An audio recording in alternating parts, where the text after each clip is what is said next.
Sometimes it's the smallest thing, a sigh, a glance, a throwaway comment, and suddenly your chest tightens, your jaw locks, your brain on fire, spiraling with thoughts you swore you'd already outgrown. You try to stay calm.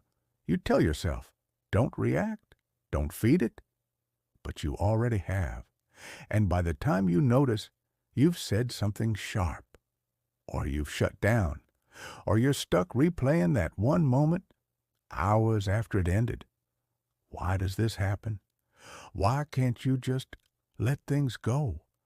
Why do other people's words hijack your peace, even when you know they shouldn't?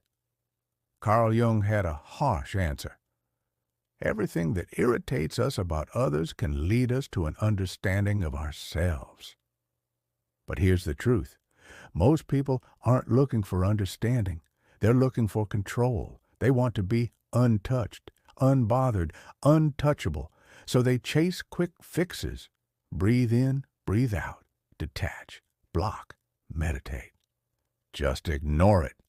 They pretend to be Zen until the next blow-up exposes the cracks again. Because the trigger isn't them. It's what they've touched inside of you. If you've ever asked yourself, why do I get angry so fast? Why does this one person ruin my whole mood? Then this story, this video, is your mirror. This isn't about becoming cold. It's about becoming free. Jung believed that every person you meet reflects something hidden within you. And anger? It's not weakness. It's exposure. Someone hit a nerve, not because they're powerful, but because they revealed something you've been avoiding. Your shadow. You don't get angry when someone mocks a part of you that you've accepted. You get angry when they poke a part of you that's fragile, buried, and unloved. Maybe they made you feel small, not because you are, but because deep down, a part of you still believes you are. Maybe they ignored you, and an old wound, a childhood ache, suddenly roars back to life. That's not their fault. That's a signal. Anger is a message, not a problem. It doesn't need to be silenced. It needs to be understood. Ask yourself, what part of me woke up just now? Why did I need them to see me? Why did I feel the urge to defend? Because under every overreaction, there's a story. And 9 times out of 10, it has nothing to do with the person in front of you. Jung said, we're all carrying emotional blueprints from our past. Complexes, and every time you're triggered, you're not reacting to now. You're reacting to then. To the parent who didn't hear you, the friend who betrayed you, the moment you learned that silence felt safer than honesty. So you shut down, or lash out, or burn bridges, not because you're cruel, but because you're still protecting a younger version of yourself who didn't feel safe. And here's the part that stings. Most people don't actually want peace. They want control over their world, their emotions, their triggers. But control isn't peace. Control is just anxiety, dressed up in better PR. Real peace doesn't come from avoiding difficult people. It comes from facing the part of you that reacts to them. When you realize that anger doesn't own you anymore, it becomes your compass, your clue, your invitation to heal. So next time someone sets you off, don't ask, why are they like this? Ask, what did they awaken inside me? Where have I felt this before? What story am I still telling myself? Because truth is, no one makes you angry. They just shine a light on where your healing still lives. It's not really about their tone, their words, or their ego. It's about the part of you that still flinches when someone echoes your own self-doubt. And Jung? He'd stop you mid-rant and say, the meeting of 2 personalities is like the contact of 2 chemical substances. if there is a reaction, both are transformed. They're not just bothering you, they're mirroring you.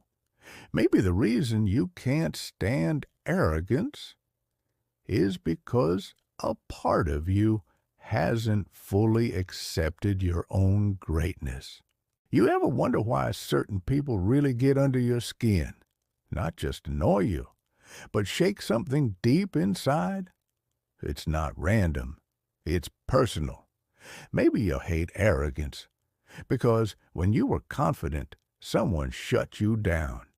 Maybe loud talkers irritate you because you grew up walking on eggshells, never allowed to raise your voice. Or emotionally cold people, they sting because you fear your own need for connection. The truth? It's brutal. You're not reacting to them. You're reacting to the version of yourself they mirror back, the version you were taught to bury. Carl Jung called it the shadow. It's every piece of you you were told was too loud, too much, too sensitive, too selfish, too soft. So you locked it away, and in its place, you built a safer identity, calm, logical, helpful, easy to be around, easy to control. But the shadow doesn't die. It waits.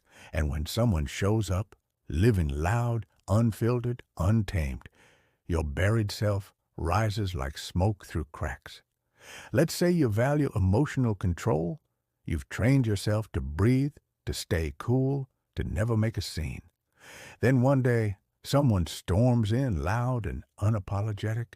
You snap inside, but here's the twist. It's not them you hate. It's the version of you they awaken. The kid who once cried too much and was told to toughen up. The teen who lashed out and got punished instead of understood. Anger is often just memory, wearing someone else's face. And the people who trigger you most, they're not enemies. They're walking flashbacks. You think you're mad at them, but you're really mad at the version of you that was never allowed to exist. Jung didn't teach us to avoid people like this. He taught us to study our reactions to them, because that reaction is the real classroom. Once you stop blaming, you start waking up. You realize you don't feel powerless because of them. You feel powerless because some part of you still waits for outside approval. You don't feel rejected just because they ghosted you. You feel rejected because deep down, your whole identity was built on being accepted. And when someone challenges that, you crumble. You get defensive. You spiral. Why? Because your sense of worth is still on trial. So how do you change this? How do you reclaim your emotional control? You stop reacting and start reflecting.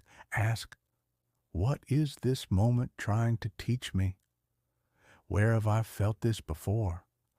Am I angry because they're toxic or because they touch something I haven't healed? That's the real work. Because emotional mastery isn't about becoming numb. It's about becoming transparent to yourself. Jung didn't say kill the shadow. He said integrate it, own it, understand it, invite it home. Integration looks like this. Someone triggers you. You get curious, not cruel. Someone disrespects you. You set a boundary, not a fire. Someone leaves, you let them go without turning it into a story about your unworthiness. That's power, not the power to control them, but the power to stay centered no matter what they do. Imagine it. You walk into a room. Someone who used to rattle your soul is there. Same arrogance, same chaos, same tone, but you don't flinch, you don't bite back, you don't shrink. You just watch, clear, grounded, unshaken. Why? Because you're not projecting anymore. You've made peace with the part of yourself they used to activate. Now they have no hold. That's what Jung called individuation, the journey of becoming whole. And you can't become whole while at war with your own reflection. But when you stop blaming the mirror, you finally begin healing the image. And anger becomes wisdom. Your triggers become maps. Your pain becomes a doorway. Now picture this. You enter a room. Someone cuts you off mid-sentence. Someone else gives you that look, the one that used to light you up with rage. But now, no fire, no storm, no breakdown. You notice it, but you don't absorb it. You're not suppressing. You're just free. Because real peace isn't the absence of emotion. It's the presence of understanding. Some people think power means being unshakable, untouchable, unaffected. But what if I told you that's not power? That's just numbness with better branding. Carl Jung had a different view. He said true peace doesn't come from building a fortress on the outside. It comes from knowing your inner world so well that nothing on the outside can hijack it. You want to stop getting angry. You want to stop spiraling from a text, a tone, a side eye, a mood. Here's the truth. You'll never control the world. But you can stop making the world responsible for your self-worth, because anger isn't bad. It's not a moral failure. It's just a message from your shadow. It's saying, hey, you just gave someone else power over how you see yourself. So how do you take that power back? Not by pretending you don't care, not by ghosting your own emotions. You take it back by integrating. What does that mean? It means you stop splitting yourself in half. No more being the calm one while chaos simmers under your skin. No more being the strong one while your grief collects dust. No more smiling on the outside while you silently burn. Integration means this. Let every part of you take up space, not for applause, not for performance, but within yourself. It means you've stared into your own reflection, seen the jealousy, the insecurity, the rage, the fear, and you didn't look away. That's the moment everything changes. When you no longer need the world to validate you, because you've already validated the parts you used to hide. You want to be unbothered. Meet the version of you you've been avoiding, the one who felt left out, the one who wanted to be chosen, the one who snapped too fast or cried too much. Hold that version, not fix it, not judge it, just hold it. Because Jung believed this was the birthplace of true identity. He said, wholeness is not achieved by cutting off a portion of one's being, but by integration of the contraries. In other words, you don't become powerful by being flawless.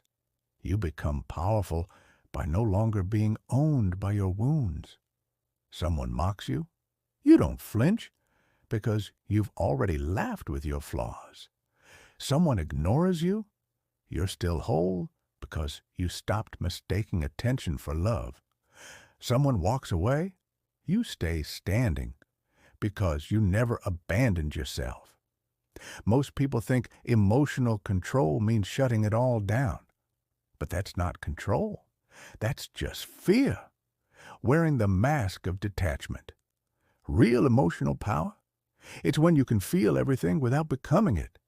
You can feel anger and still choose clarity. You can feel triggered and stay grounded. You can feel misunderstood and no longer need to explain. T because you're cold, not because you're above it all, but because you're real, and reality doesn't flinch. So how do you build that kind of power? You stop asking, why are they like that? And you start asking, why does this still move me? Because every trigger is a teacher. Every reaction is a signpost. Every angry moment is a door. And on the other side is a part of you, still waiting to be seen. Look, people will always be people. Some kind, some cruel, some healers, some hurricanes. But once you've faced your own shadow, no one else gets to weaponize it against you. You own your story. You own your reactions. You own your boundaries. And when you do, you stop defending. You stop chasing. You stop performing. You become still, like a mountain unmoved by the wind. There's this moment. The world tries to provoke you. The same words, the same tone, the same tactic. But this time, you don't move. You don't spiral. You don't collapse. Not because you're numb, not because you're detached, but because you're finally free. That's the moment Jung pointed to. Not emotional suppression, but psychological sovereignty. Let's be clear. This isn't about being indifferent.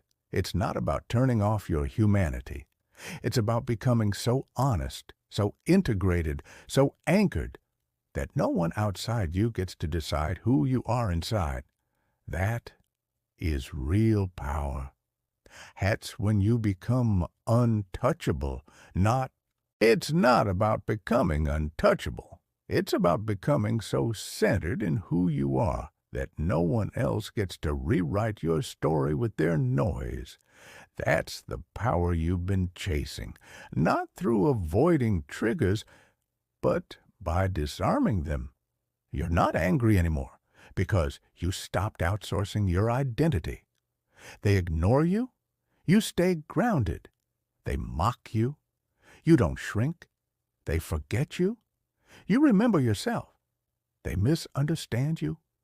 You stop trying to explain what was never broken. You don't react because you don't require anything from them.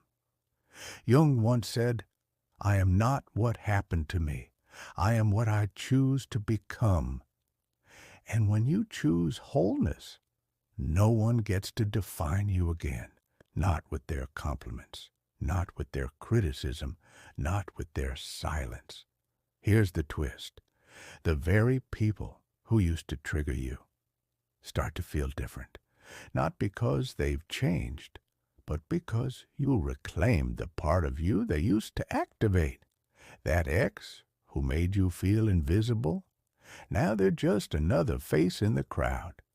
That friend who talked over you, you're not silenced anymore because you stopped waiting for permission to speak. That coworker who undermines you, their words fall flat because your self-respect doesn't come with a discount tag. You used to live in reaction. Now, you live in relationship with yourself. And that shift, that's everything. You're not emotionally triggered anymore. You're emotionally rooted. You're not protecting your image. You've made peace with your reality. Jung didn't promise happiness. He promised wholeness. That means your anger, not a problem, a pointer. Your discomfort, not failure, just feedback. Your triggers, not enemies, they're messengers. And once you listen, really listen, they stop screaming. Yes, people will still judge, still project, still twist your words, misunderstand your calm. But none of it sticks because their perception no longer shapes your identity.